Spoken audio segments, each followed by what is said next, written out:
डराए नहीं, मैं डरता नहीं हूँ किसी से, मैं किसी से डरता नहीं हूँ, मैं एक अल्लाह के अलावा किसी से नहीं डरता। पाकिस्तान के ऐवान से ऐसी बात जाए, अफगानिस्तान को तो कोई प्रॉब्लम नहीं है कि और पूरा हाउस मजम्मत करेगा। Enough is enough. ने मरियम क्या चीज हो, वाइंड अप करे चित्राली आराम से साहब। बैठो। अस्सलाम वालेकुम नाज़रीन इकराम, पहले आप ये वीडियो देखिए फिर इस पर डिटेल में बात करते हैं। आना और वो भी खातून, अब भी मैं कहता हूँ ये मुनासिब नहीं था। चाहिए तो ये था वज़ीर ख़ारिजा और वज़ीर मुमलिकत अपने साथ यहाँ उलमा और उस इलाके के जो मुंतखब मेंबरान हैं, जमशुदा अजला जिसको हम साबिका कबाइल कहते हैं, वहाँ के अराकीन को साथ शामिल करके एक वफद लेके जाते और वहाँ उनसे हुकूमत अफ़गानिस्तान से मुज़ाकरात करते और उस मुज़ाकरात के नतीजे में अमन व अमान वहाँ आना चाहिए था। लेकिन वो वहाँ गई, ठीक है, चलो चली गई, लेकिन हुआ क्या? कुछ हुआ? वही दहशतगर्दी है। उनकी बात को किसने माना? क्या असरात छोड़ के आ गई? यही असरात छोड़ के आ गई कि कल हमारे 6 बंदे शहीद हो गए चमन बॉर्डर पर। यही असरात है कि हमारे दीगर बॉर्डरों में भी हमले हो रहे हैं। यही असरात है। मेरे कहने का मकसद ये है, आप आराम से बैठे, मैं बात करने दें।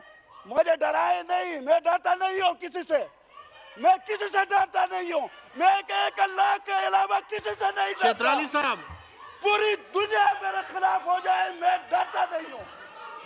बात में तुम क्या चीज हो? वाइंड अप करे चित्राली आराम से साहब। बैठो। चित्राली साहब, मैं बात करूंगा। मैं इंसान हूँ, मैं अपने बाप का बेटा हूँ, अपने बाप का बेटा हूँ। मैं अपने चित्राली बाप का साहब, बेटा हूँ। चित्राली साहब, मैं चेयर को एड्रेस करें जी, बात नहीं मुकम्मल हूँ। करें। चित्राली साहब, अब चेयर को एड्रेस करें, बात मुकम्मल करें। और अब स्पीकर, हम खवातीन का एहतराम करते हैं, खवातीन का एहतराम करते हैं, लेकिन खवातीन भी अपने हुदूद में रहें, हुदूद से तजावुज न करें। मरियम, ये मरियम साहिबा जो है यहाँ वजीर हैं, कभी मैंने इनकी मुखालफत की है? ये भी वजीर हैं। मैं उसकी उस एंगल से बात नहीं किया था। देखे, मैं कह रहा था कि अगर एक वफद जिसमें उलमा भी हो, जिसमें उस इलाके के लोग भी हों, आपस में मिले तो एक मसला हल हो सकता है। वो मसला अगर इनकी दिल आजारी हुई है, चलो मैं अपने अल्फाज वापस लेता हूं। फॉरेन अफेयर्स है, उनके मुतालिक एक कमेंट पास किया है और उन्होंने ये कहा है कि जी वो अफ़गानिस्तान गई, उन्हें नहीं भेजना चाहिए था, उनके वहाँ जाने से जो है वो बुरा तासुर मिला है। मैं उनके इस बयान की, इन बातों की, इन कमेंट्स की सख्त अल्फाज में मज़म्मत करती हूँ। अब मेरा ख्याल है कि ये मुल्क मुतहम्मिल नहीं है अपनी ख़वातीन के हवाले से इस तरह की बातें करने का। ये ना हमें इस्लाम सिखाता है, ना पाकिस्तान का मुआशरा सिखाता है।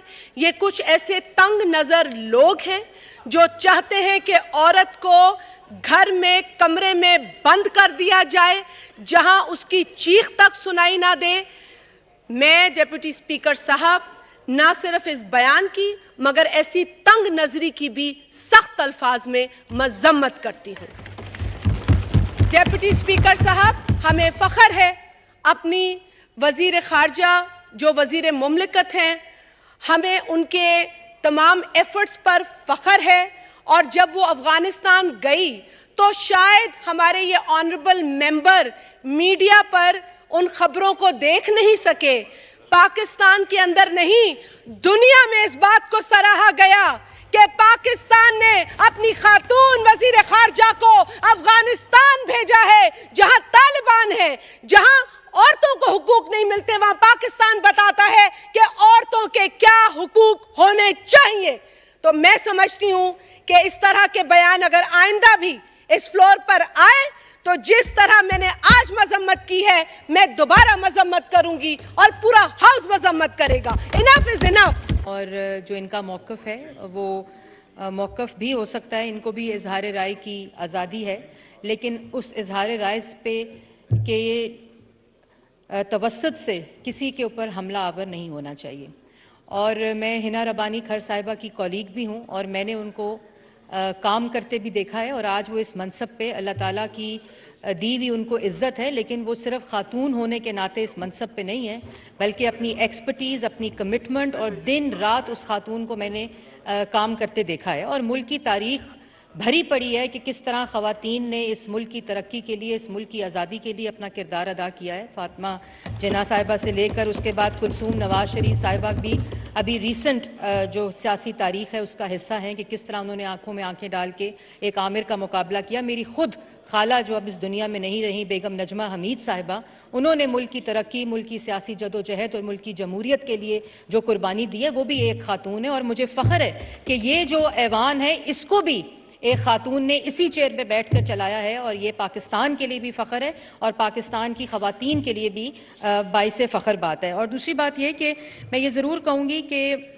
اس طرح کی بجائے ہونا یہ چاہیے کہ اس ایوان میں بیٹھا ہوا ہر شخص جو میل کمیونٹی ہے ان کو ہمیں انکریج کرنا چاہیے، کیونکہ ہم نمائندہ ہیں 50% آبادی کا پاکستان کی، اور اگر ہنا ربانی کھر صاحبہ نے افغانستان میں پاکستان کی نمائندگی کی ہے تو وہ پورے پاکستان کے لیے فخر ہے۔ اور ابھی کچھ عرصہ پہلے پچھلے مہینے میں خود OIC کی انفارمیشن منسٹرز کی کانفرنس میں گئی تھی، اور میں ضرور اس ایوان میں ریکارڈ پہ بتانا چاہتی ہوں کہ اس میں 48 کنٹریز کے جو اسلامک کنٹریز تھیں اس میں واحد پاکستان کی میں انفارمیشن منسٹر تھی جو خاتون تھی، اور یہ پاکستان کے لیے بہت فخر کی بات ہے، یہ ہم سب کے لیے بہت فخر کی بات ہے۔ یہ خاتون اور مرد حضرات کا معاملہ نہیں ہے، یہ کمپٹنسی کے اوپر اور اپنی کمٹمنٹ کے اوپر، اور جس طرح انسان ملک کی ترقی کے لیے کام کرتا ہے اس کے لیے آپ سب کو ہمیں انکریج کرنا چاہیے۔ اور اس طرح کا جو تاثر ہے وہ دنیا میں غلط جاتا ہے کہ پاکستان کے ایوان سے ایسی بات جائے۔ افغانستان کو تو کوئی پرابلم نہیں ہے کہ وزیر خارجہ جو منسٹر آف اسٹیٹ ہنا ربانی کھر صاحبہ، مجھے اس دن آئی گاٹ ایموشنل جس دن ہنا ربانی کھر صاحبہ اس ٹیبل پہ بیٹھی تھیں جس میں طالبان کے ساتھ بیٹھ کر، وہ افغان حکومت کے ساتھ بیٹھ کر وہ مذاکرات کر رہی تھیں۔ تو میرے خیال میں ہم سب کو اس بات پر پاکستان کو اور پاکستان کی خواتین کو مبارکباد پیش کرنی چاہیے۔ ناظرین کرام، آپ نے ویڈیو دیکھی چترالی صاحب اور شازیہ مری اور پاکستان مسلم لیگ نون سے مریم اورنگزیب صاحبہ کے درمیان شدید قسم کی لڑائی۔ اب اکبر چترالی صاحب کا کہنا تھا کہ تمہاری اوقات کیا ہے، تم ہوتی کون ہو مجھے ڈرانے والی، میں ڈرتا کسی کے باپ سے نہیں، پوری دنیا بھی اگر میرے خلاف آ کے کھڑی ہو جائے تو میں پوری دنیا سے نہیں ڈروں گا اگر میرا اللہ میرے ساتھ کھڑا ہے۔ اگر میں حق پر کھڑا ہوں، میرا اللہ میرے ساتھ کھڑا ہے، تو پوری دنیا بھی میری مخالفت میں اگر نکل آئے تو میں کسی سے بھی نہیں ڈروں گا اور نہ ہی جھکوں گا، اور نہ ہی میں نے کبھی جھکنا سیکھا ہے۔ ناظرین کرام، اکبر چترالی صاحب اتنے جذباتی ہوئے کہ ایاز صادق صاحب ان کے قریب آئے، اٹھ کر ان کو خاموش کروایا، روکا اور کہا کہ آپ ایسا نہ بولیں، خواتین ہیں۔ تو جس کے بعد انہوں نے اپنے الفاظ واپس لیے اور شدید غصے میں تھے۔ آپ نے دیکھا ویڈیو کے اندر کہ چترالی صاحب بہت زیادہ غصے میں تھے۔ ایاز صادق صاحب نے بڑی مشکل سے ان کو منایا، اور منانے کے بعد چترالی صاحب بیٹھنے پر مجبور ہوئے۔ ناظرین کرام، یہ تھی آج کی ہماری ویڈیو۔ چینل پر جو نئے چینل کو سبسکرائب کرنے کے لیے، ویڈیو تک کے لیے اللہ حافظ۔